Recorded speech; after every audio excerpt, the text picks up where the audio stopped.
Well, hi. Hello, friends, and I wish I could say I was having a better day, but I turned on, or failed to turn on the screen, and so 23 minutes of commentary are audio only.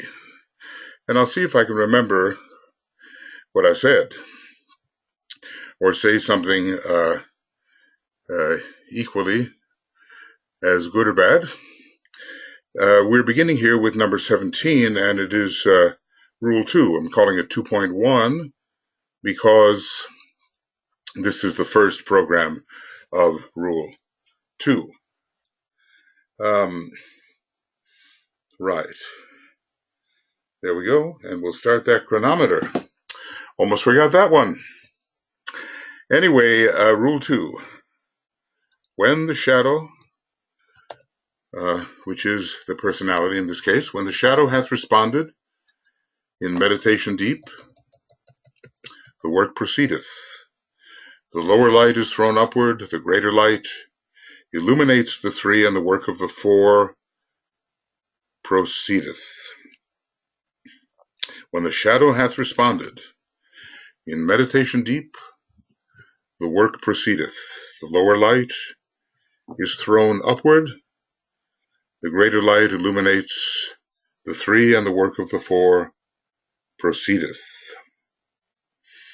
And in this work we will also undertake a discussion of the hindrances to occult study, which are or have been plentiful in the West, where the etheric vibration is not so settled, although you kind of look at the industrialization of the East and you see that there has been a stirring of the environment, and oftentimes in a way that is very disruptive. But let's see, this was written 90 years ago, and we'll also deal with the overcoming of the hindrances. So we have here, first, the hindrances to occult study. He tells us it's one of the most difficult in the book, and yet one of the most comprehensive. DK is not only analyzing the rules, but he's adding, I would say, encouraging advice, clear advice, as to how the becoming disciple is to proceed, along with the analysis of the rules. So we have in this rule, it's going to take some time, he says, to rightly handle it. We have in it an interesting illustration of the microcosmic correspondence to the macrocosm, and it can be elucidated in two ways in relation to the light it mentions, the greater light and the lower light. Reference is made to the greater light, which illuminates the three, and secondly, to the throwing upward of the lower light. So there is here an interplay, a communication. We have here an invocation and evocation. Sometimes it is the greater source, the soul, that is invoking, seeking to evoke the personality, and sometimes it is the personality with increasing measure of soul infusion, invoking, reaching upward, hoping to evoke the response from the higher source. The greater light is that of the soul, who is light itself. And this light, of course, is operating throughout the cosmos. Soul is a cosmic principle, really. From the very beginning of each cosmos, there is light. The universe itself is light, and all of the variety of it is a differently condensed light, or precipitated light, we might say. So there is cosmic soul, and there's soul for every one of the great macrocosmic beings, and on down as emanation becomes more and more restricted and constricted, but every emanation is the container for soul, or at least has resident within it soul. The greater light is that of the soul, who is light itself. And there is that, question, is light visible? Well, in a way it must be, because everything we see is light, mostly on the dense physical plane, condensed light, precipitated, concretized light. But there are great sources of light as well. Oftentimes, when we see a beam of light, it's rather what's found in the air or in the medium, which is illuminated. But I'm coming to the conclusion that light, although it brings into visibility that which was hidden, that it is also visible. So the greater light is that of the soul, who is light itself, illuminating the manifestation of the threefold personality. The light content, the energy of higher vibration, that which discloses to the personality consciousness its own nature, enters the personality, and the consciousness begins to see and understand what the mechanism really is. And herein lies the correspondence to the macrocosm, as it is symbolized for us in God, and in this case, God is the solar logos, the manifesting light of the solar system, slowly and in good order bringing to light all of the hidden interplay which is always present, but is unrevealed until light shines upon it and upon the perceiving mind,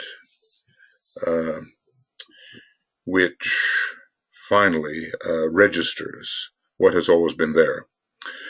The solar system is 3 in 1 and 1 in 3, and the light of the logos illuminates the whole. When the term logos is used, it usually means solar logos, and when planetary logos is used, the word planetary is usually there.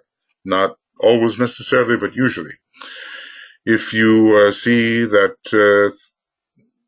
the 3 in 1 are really the 1 in 3, and that the self-becomingness of the 1 has emerged as 3, and that always the 3 are really and essentially the 1, then you are in a way a Trinitarian.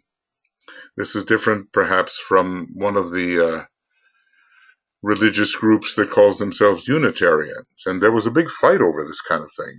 Back 400 or 500 years ago, the Trinitarians and the Unitarians were busy killing each other one way or another. Some of this focused in Geneva with John Calvin. It's amazing to think that people could get so worked up about these differences in philosophy, but then it was the age of Pisces Virgo. You never have an age with only one sign prominent, because the opposite sign will be prominent. You don't have a stick with only one end. Every stick has two ends. So the Virgo was associated with a concrete mind and was important in the formulation of theology, and people took these matters very seriously, life or death matters, based upon your Piscean belief. And even today, there are people, willing to kill you if your belief is other than theirs. And theirs, of course, has been sanctioned by the deity, whatever name one wants to give to that deity. So the greater light is that of the soul, and macrocosmically, the greater light is that of the solar logos, manifesting as 3 cosmic logoi, who are essentially the solar logos, but who have different functions, just as the spiritual triad comes forth from the monad and is essentially the spiritual triad, but subdivided into different functions and then is reabsorbed at a certain point. The lower light is that which is hidden within the human being on the physical plane. There is a kind of a dark light of matter, which is not dependent upon the light of the soul, since all matter is essentially light. Every unit of matter would have to have its light content, and the Einsteinian formula has shown practically that it is so, that matter is energy.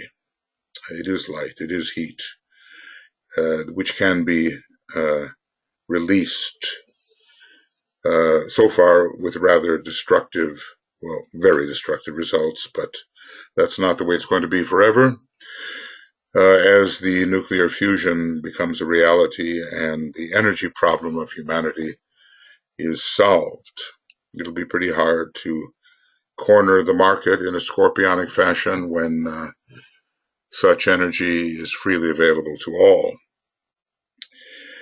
So this light, at a certain stage of man's experience, that inherent light of matter and within matter, is awakened throughout the physical body and blends eventually with the greater light. So light is always present in the physical body, but what will awaken it? Well, the soul will do so, and especially the planet Vulcan, which draws forth the light hidden by Mars. Mars is a non-sacred planet. Vulcan overcomes that planet and burnishes the otherwise dark and non-radiant shield of Mars and makes it glow and gleam and radiate. Vulcan burnishes the shield of Mars, and when you think about the shield of Mars, maybe we can think about the atoms found on every level of the personality. Vulcan draws forth their light radiatory content. So the intensification of light is what we're looking for, and this happens as a man progresses and becomes more evolved. The light and life of God himself may emanate from the central spiritual sun, the correspondence of which is the monad, and on the monadic plane of the cosmic planes, here, on this high level, we find the monad of the Solar Logos. Somewhere in there, in that little green triangle, are quite a few of these higher sources, including the monad of the Solar Logos. Notice how the causal body has a line connected right into that green triangle, and that shows you that from the monad of the Solar Logos, a line has descended, just as in an earlier chart we see that from the monad of the human being, a line descends into the central part of the causal body. So there is quite, there is an analogy there, and it's a good one. Okay, I'm thinking about doing this all over again, and these things sometimes happen to me. It's been that kind of day, Don't rush. There is no rush, and yet there is no time to lose. Well, today I've been in a little bit of a rush, and the sign Gemini has not been working for me, or I haven't used it properly. I've scattered the energies. One can't do that when we're talking about recollectedness, can one?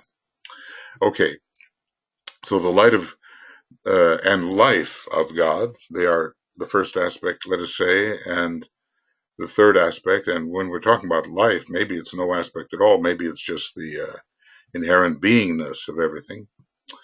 But anyway, the light and life of God himself may emanate from the central spiritual sun, but it is only as the light within the solar system itself is awakened and aroused that there will come the eventual blazing forth, which will typify the glory of the sun shining in its strength. And I would just like to say that this will be eventually the consummation of our second major and fifth sequential solar system.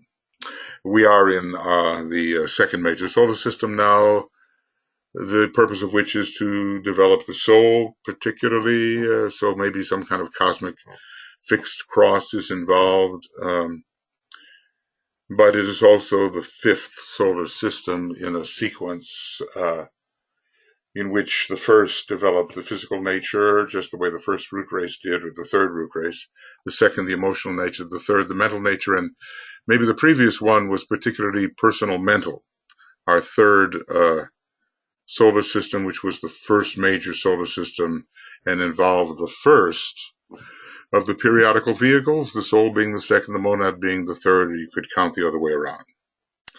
So one day there will come the shining forth, the glory of the sun shining in its strength. Now, that would be, I think we could think of as a fifth kind of initiation, and we don't know whether our solar logos will take the fifth initiation now. It much maybe depends on what goes on Earth, which operates as a base of the spine center needed for the fifth initiation. But at least the fourth will be taken, the crucifixion in a cosmic sense for our solar logos. And, we're still a long way from that because we're only halfway through. So there will be a consummation. And similarly, microcosmically, if we are to see light demonstrations in the world of the senses, as we sometimes have seen in the great art and maybe in people as well, sometimes I think I've seen around some Taurus people a peculiar brightness in this area, then we have to awaken the light within the physical atoms and cells. And we do this through refinement and meditation and service. And, we awaken through study, meditation, and service. And the refinement comes, and with the refinement, the light demonstration in the lower worlds increases in its intensity. So now he takes the idea and talks about the microcosm. Similarly, the light of the soul may emanate from the monad. And interesting that soul light is really derivative, monadic light. It's not shining with a light of its own, and in the same way the moon is not shining with its own light, at least in the analogy. The material element is still there, and I suppose some light demonstration is still there, but it would be dark light. It would be darkened unless the sun shone upon it. But essentially here we have the idea that the light of the soul emanates from the monad. Really, the monad is responsible for everything. When I'm looking at my personality, I'm saying that's the monad at a certain stage of expression. If I'm looking at my causal body or egoic lotus, I'm saying, well, that's the monad at a certain phase of expression. But it is only as the light within the little system, directed by the soul, and through soul infusion becoming more refined and more radiatory, it's only as the light within the little system, directed by the soul, is awakened and aroused that there will come the eventual shining forth of a Son of God. Now, this is the glorification, the kind of glorification that the disciples taken into the desert, probably by Christ working through the body of Jesus, witnessed. He was glorified before them. Of course, what we have there is two beings who had already taken that kind of glorification. They had already taken the third initiation. Jesus, as Joshua the high priest, had already taken that degree, and who knows how long ago it was, maybe Atlantean times, in the fourth ray ashram, that the Christ, along with the Buddha, took the third initiation, that kind of, and the glorification that goes with it. Though always, there's going to be a rising of potency in the initiations and a rising in the difficulty of taking them, because that was millions of years ago, I suppose, in Middle Atlantean times. So anyway, it's only as the light within the little system directed by the soul is awakened and aroused that there will come the eventual shining forth of a Son of God. Well, maybe not so many of us are shining in the literal sense, and if we go through a lot of concentrated study and occult meditation and really apply what we have, then we will indeed shine forth. Shine forth, it reminds one of the mantram connected with the third initiation. So shine forth is included. And here I wanted to fetch the mantram. May the holy ones, whose pupils we aspire to become, show us the light we seek. Give us the strong aid of their compassion and their wisdom. There is a peace that passeth understanding. It abides in the hearts of those who live in the eternal. There is a power that maketh all things new. It lives and moves in those who know the self as one. May that peace brood over us, that power uplift us, till we stand where the one initiator is invoked, till we see his star shine forth. May the peace and blessing of the holy ones pour forth over all the worlds. It's mentioned several times. Yeah. Right. The end of tribulation. Okay. Well, anyway, there it is. And all of us must learn to shine forth. Right. Now, where are we? So, and I did question this, whether light can be seen per se. You know, light brings that which is always present, but undetected, into recognition.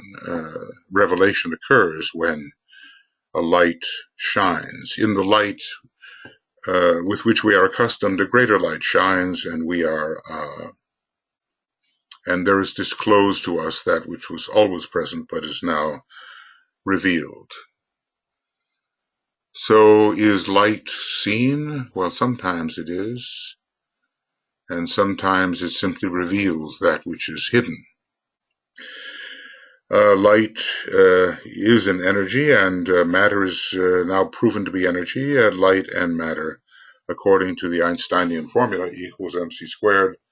Okay, it is proven that matter is light, is energy, is heat, and really everything that we're accustomed to in these lower worlds is a condensation of light and can be liberated into its original form. The question is, how destructively will this occur?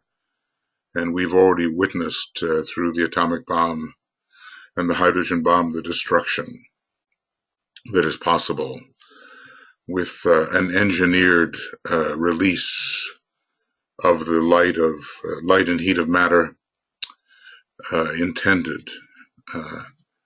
for destructive purposes. There are, you know, with nuclear fusion coming, it's a different dynamic, and we will have a liberated form of energy which will make available to us much that we have not been able to accomplish. So in these instructions, however, he tells us we are dealing primarily with the microcosm and the light within it. So we're not going to enlarge here on the macrocosmic analogies, but that has been done in a treatise on cosmic fire. And here and there in the teaching, it has appeared. But, you know, we need both. And I suppose the story of ourselves as the microcosm and our possible advancement so that we may be of more use is the greater issue. It's nice to know these very large things, and sometimes we can catch an analogy from the large to the small and fill in what has been missing. In considering this second rule, he goes on, we must note that a conscious relation has been established between the soul and its shadow, the man on the physical plane. The shadow is the man on the physical plane, and when considering the cosmic physical plane, the shadow is the entire man with all of his vehicles found on the lower 18 subplanes. That also is the shadow. So there's the original, which is the monad. There's the reflection, which is the soul, in a way. And there is the shadow, which is the shadow man, the personality man. Now, sometimes that personality is called the reflection of the soul, but the soul is the reflection of the monad. And when we use or we designate the soul as the reflection of the monad, we talk about the personality as the shadow, and especially the dense physical demonstration of that personality as the shadow. Now, both have been meditating. The higher is aware of the lower and its progress to a certain degree, and it has been meditating, sending forth its streams of higher energy, invoking the personality and hoping that it will respond, or maybe, what can we say, invoking the soul and incarnation within the personality and trusting that that soul and incarnation will respond. That is the disciple or the aspirant. And the lower man, who is the aspirant or the disciple, has been intensifying his point of tension and seeking to, through invocation, to evoke the response from the higher spiritual source. Both have been meditating, and that seems to be an important statement. It's a question of synchronizing those meditations sometimes, isn't it? If we synchronize the meditations, then we're going to have better results. Students would do well to note this and to remember that one of the objectives of daily meditation is to enable the brain and mind to vibrate in unison with the soul. The alignment, we're usually talking about is the soul-mind-brain alignment. The astral body is usually considered left out of that alignment, and it is the vehicle, we are told, which is most often out of alignment. We have a situation on our planet where the emotional body of the planetary logos is not yet regulated, as it will be when he takes the second cosmic initiation. And similarly, we who are but cells in this greater logos have an astral body which is difficult to tame. So the objective here, to enable the brain and mind to vibrate in unison with the soul. And every day, in a way, we should make sure that this can happen, as it, the soul, seeks in meditation deep to communicate with its reflection. Okay, so for the soul, the personality is a reflection, but when the monad is considered in the process and the soul is the reflection, then the personality is the shadow. The correspondence of this relation or synchronizing vibration is interesting. The soul is distinct from the man on the physical plane and separated by our dotted line, as we have often seen. Here is the residence of what in relation to man is usually called that type of consciousness we call the soul. And the mind and brain are similarly distinct, with the mind seeking to impress the brain with its content, and the brain really unable to hold all that the mind holds, just as the mind is unable to hold all that the soul holds. And I suppose we could continue the analogy and say that the soul is not capable of holding all that the monad holds. Interestingly, the monad has a great history. DK hints at it. Sometimes we think of it as a tabula rasa, it's just a blank and it's just pure spirit. And I think, unless I'm mistaken, Blavatsky has advanced that point of view, but it's also suggested by the Tibetan that there's an ancient history to the monad and a huge content. And when it comes to what's going on within our physical brain, the pineal gland corresponding to the soul, and in this case probably to the mind, is the controlling agent of the pituitary body, which is concretized or is more concerned with that concretization we call the personality. So on the left we have the sources, and on the right we have those areas that are impressed by the sources and are more concrete. The relation also between the centers and their synchronization is interesting. And it is epitomized in the evolution of the race as well as the racial unit man. So here we have, starting from the third initiation, the head, center, and base of the spine are coming into relation. That is a Uranian, a Plutonian connection, and it's also a connection between purpose and will. Will being at the base of the spine and ruled by Pluto, interestingly.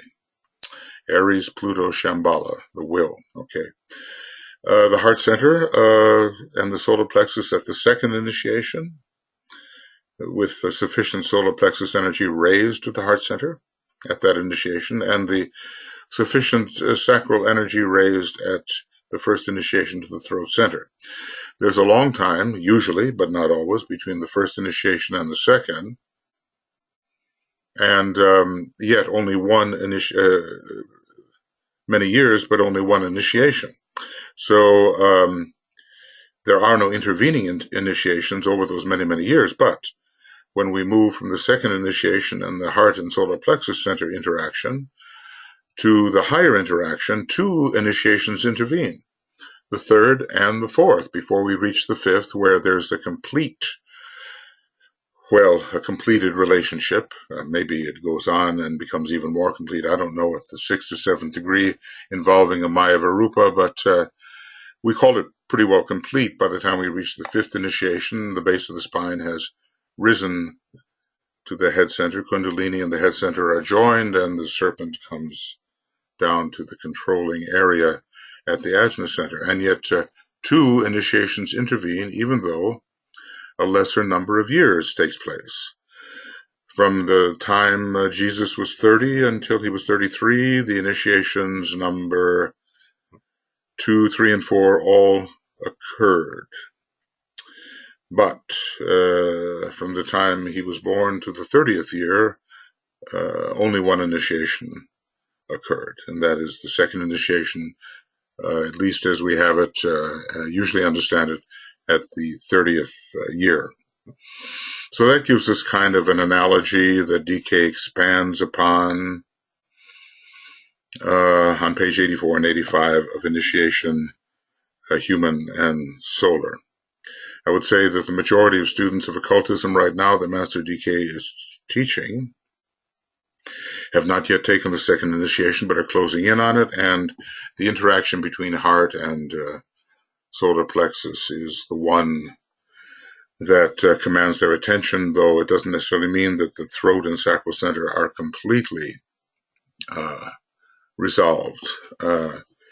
That not all sacral energy by any means has risen to the throat center, and it's still out of control for some disciples who are otherwise heading for the next initiation. So the Uranian and Plutonian climax of all of this occurs at the fifth degree, and then perhaps we can say that as we advance into the still higher initiation than the third, whatever's left over of the relationship between the sacral and throat and solar plexus and heart, in other words, whatever energy of the lower center must still rise into the next higher, sacral to throat, solar plexus to heart, will be accomplished and taken care of. It's a bit like if we look at the egoic lotus, where will we find it? Maybe here, there. When we're looking at the sacrifice petals, although there's a lot of activity of the sacrifice petal in the first initiation and a lot of activity of the second sacrifice petal at the second initiation, it's not until all three of them are unfolded at the third initiation that whatever unfoldment remains for the seventh and eighth petal is finally completed. I think you can see the analogy there. Okay. In the above lies a hint for the more advanced student, and he is the one who hesitates so to regard himself. DK, he's always trying to convey to us the desirability of cultivating, quote, an adjusted sense of right proportion. He calls this humility. It's a pride, spiritual pride, mental pride, great dangers for students of occultism, and maybe it is that many students of DK, who is in some ways a very mentally accomplished master, a true expert, maybe the foremost expert on the rays and the astrological factors and the creative hierarchies, maybe his students fall somewhat into this trap of mental pride. I've seen it a lot. I've experienced it myself. So he's saying, those who have a better sense of proportion and a sense of what's large and small don't regard themselves as especially advanced. It is also symbolized for us in the relation between the Eastern and Western hemispheres and between those great bodies of truth we call religion and science. I mean, we find both in both places, but maybe the spiritual religious approach is more akin to the Eastern hemisphere and science to the West. Of course, in the East, there is the science of occultism, and I guess it's closely guarded and it's not spread so widely. But in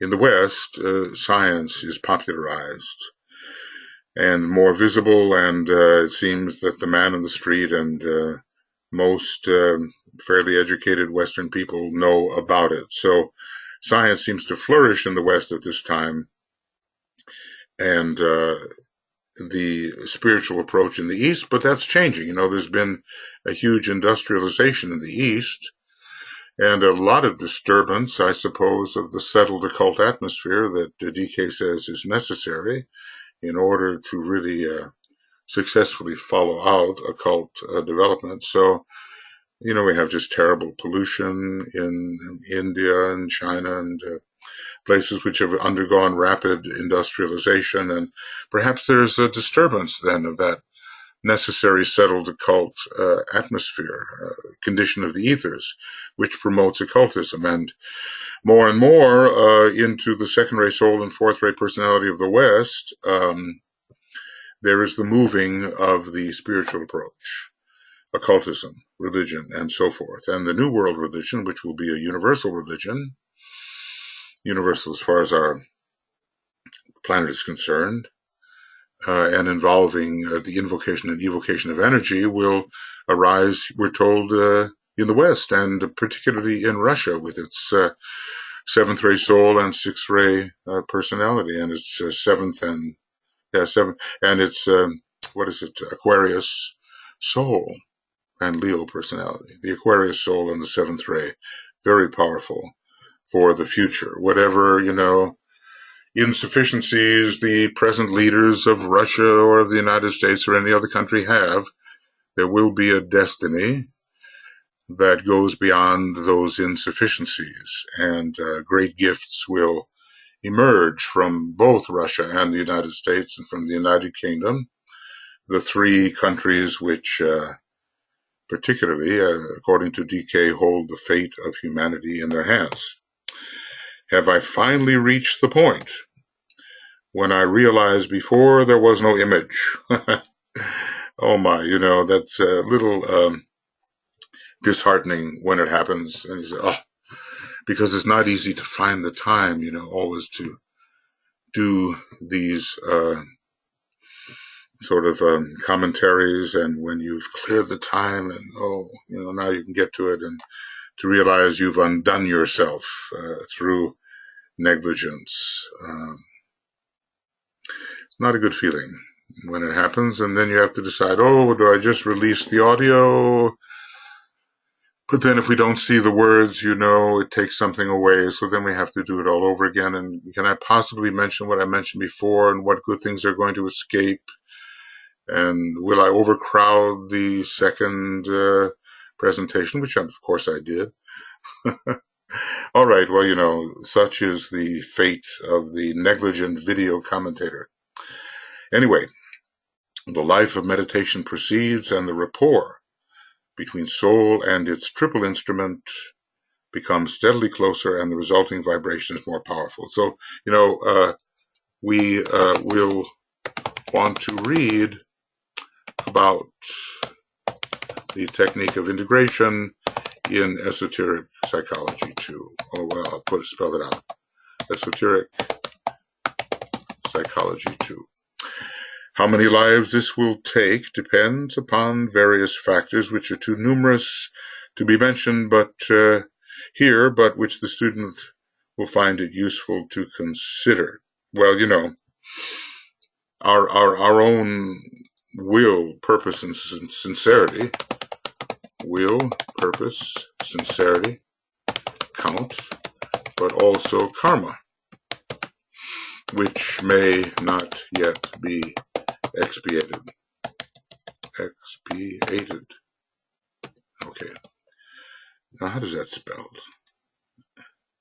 There it is. Expiated.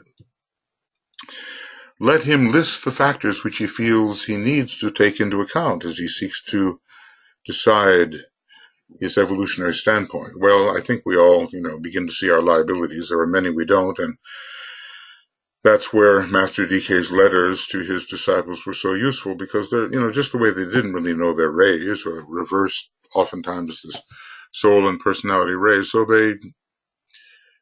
we don't really know all the factors which may be inhibitory.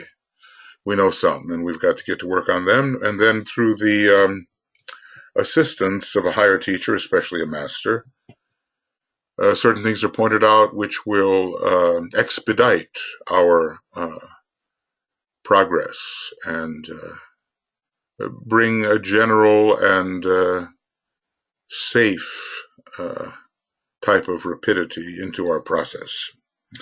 So we have to list the factors, and we could do that, couldn't we? Every one of those heads of the Hydra give us an example of what such a factor might be. What is it? I mean, to what are we attached? By what vice are we caught? It's interesting about the word vice, meaning the tool, but also that which traps the consciousness of an aspirant or disciple.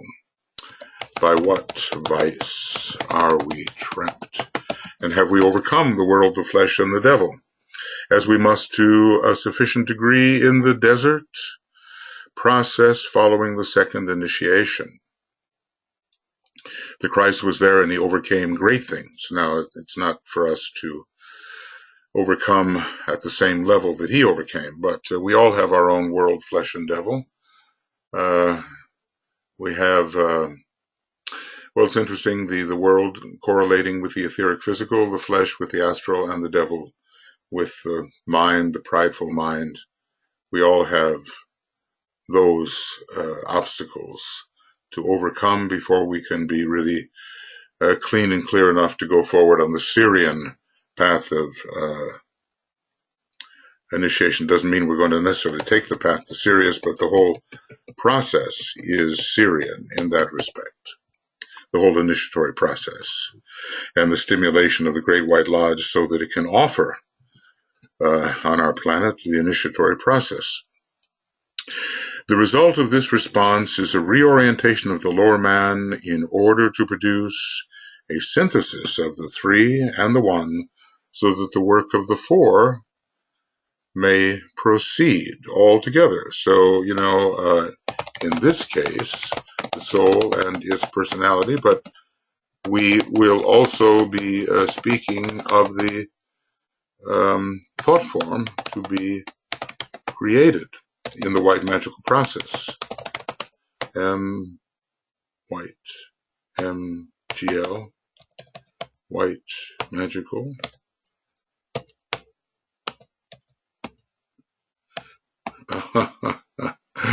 Oh, I had that one somewhere. WM. Oh, there it is. WML. Okay. Whew. I knew I had it somewhere. The white magical process. When I see the word magic, I want a G. Okay. Here you have the reflection consummated in the microcosm of that, with that which the solar logos started. The sacred four of the cosmos.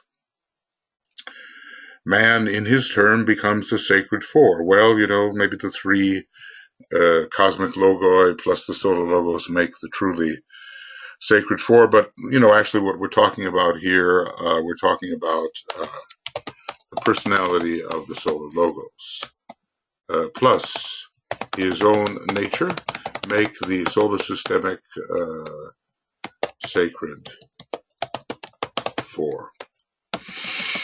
So,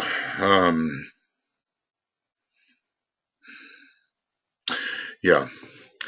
And on we can go with cosmic logo, and we can deal also beyond, because there's more than one about whom not may be said, more than one of them, and on it goes, and galaxies will get together on this basis as well, and who knows what stupendous beings we're talking about when we get to those high levels.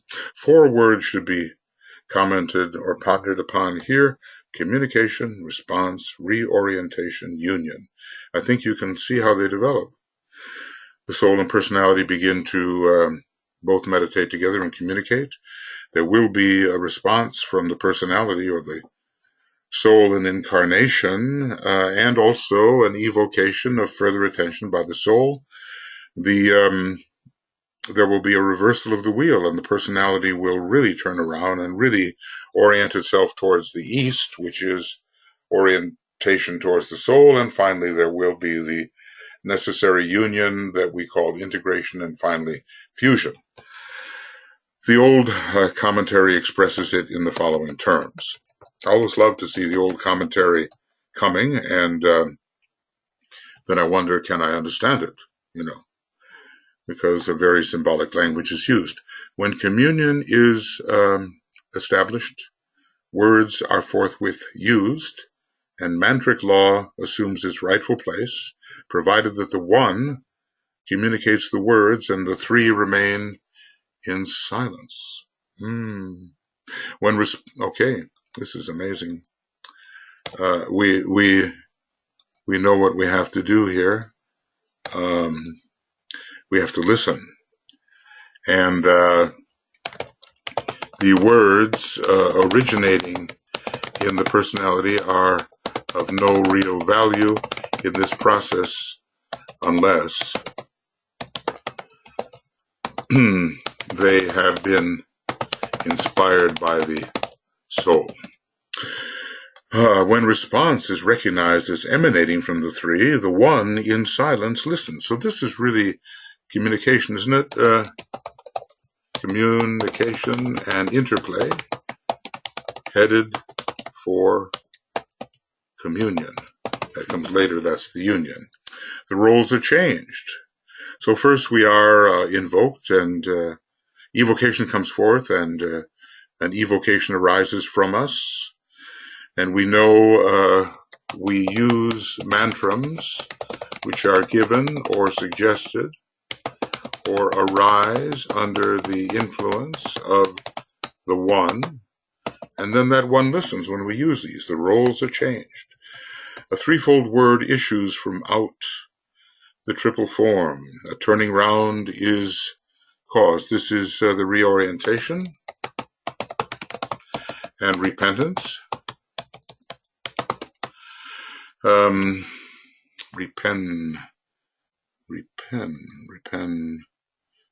Repentance, okay. Yeah, and also called true reversal of the wheel. Okay, well, that looks like something I should have. All right, it will go up there, and we'll see. Yeah, this is the reversal of the wheel. This is what happens.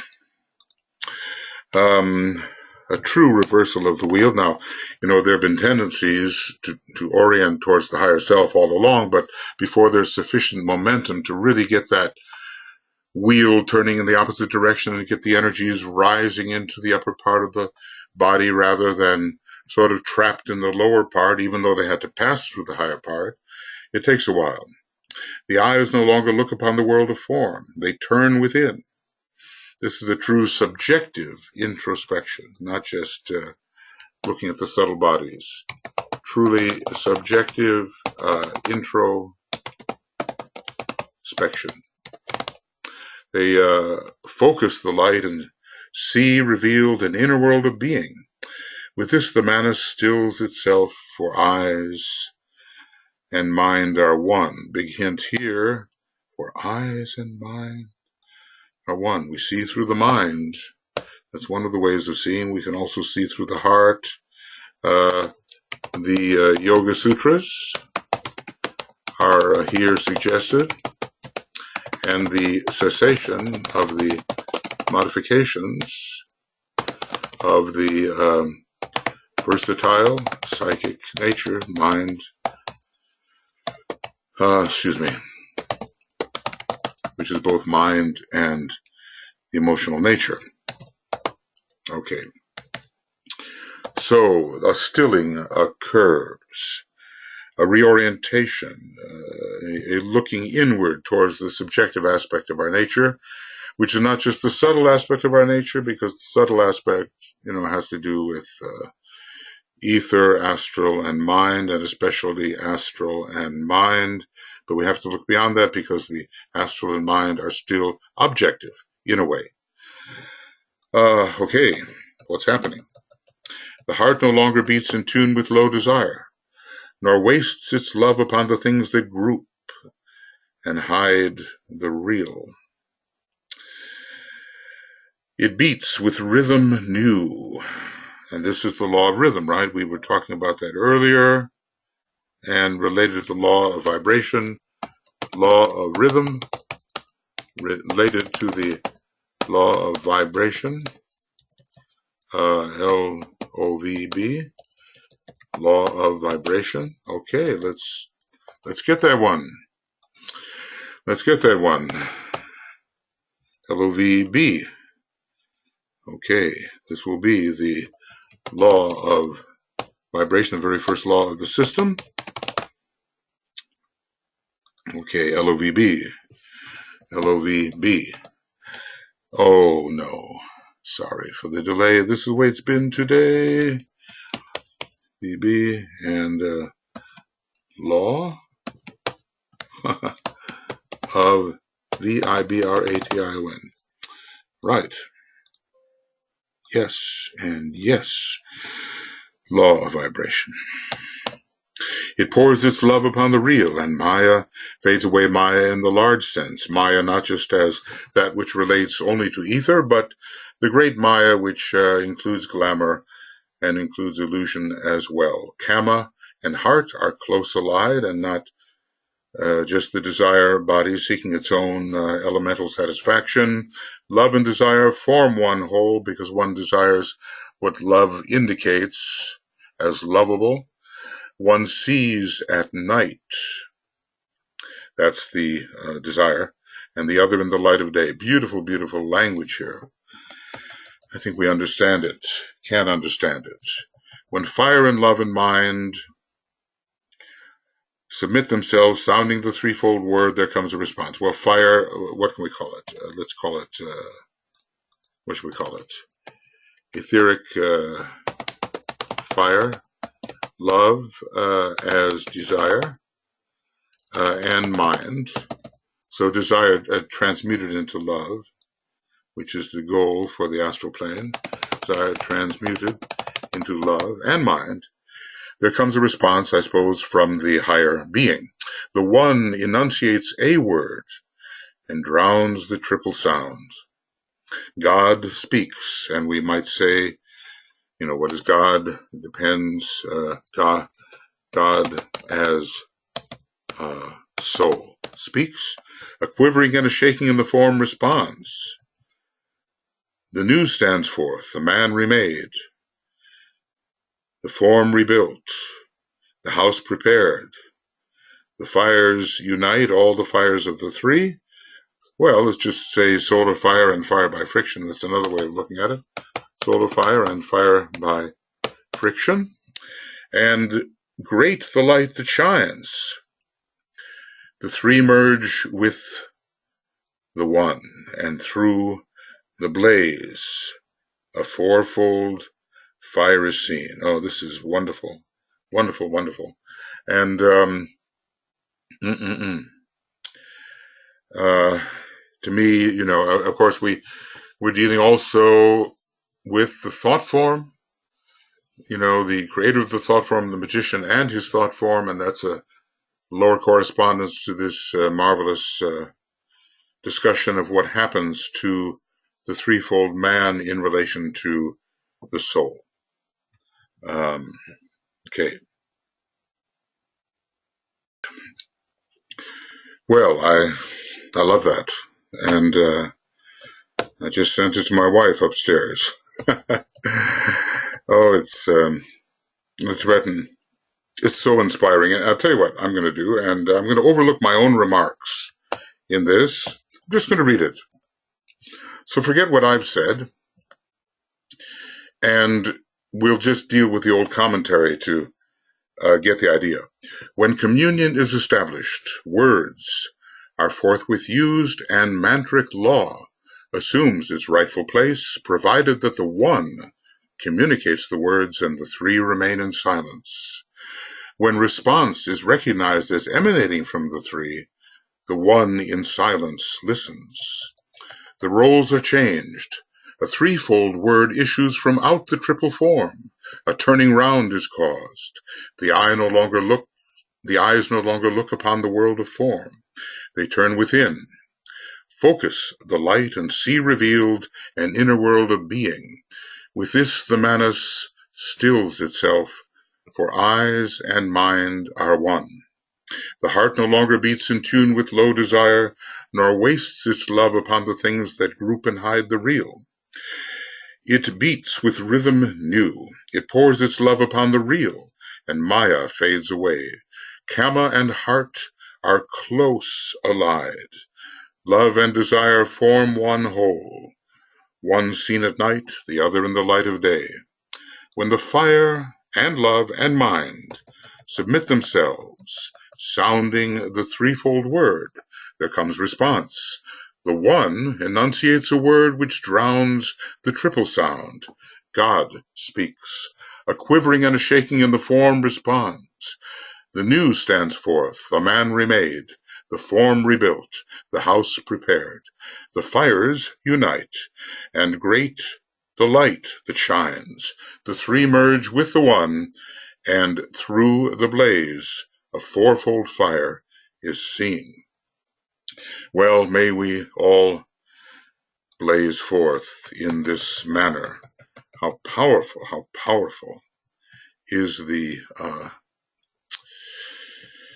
old commentary to evoke our participation in the process. He says in this pictorial writing, which I have sought to convey in modern English, the sages of old embodied an idea.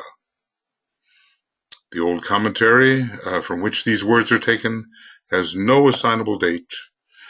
Should I endeavor to tell you its age, I have no means of proving the truth of my words, and hence would be faced with credulity, a thing aspirants must avoid in their search for the essential and the real. Well, I'm going to begin here really when I come to number 18.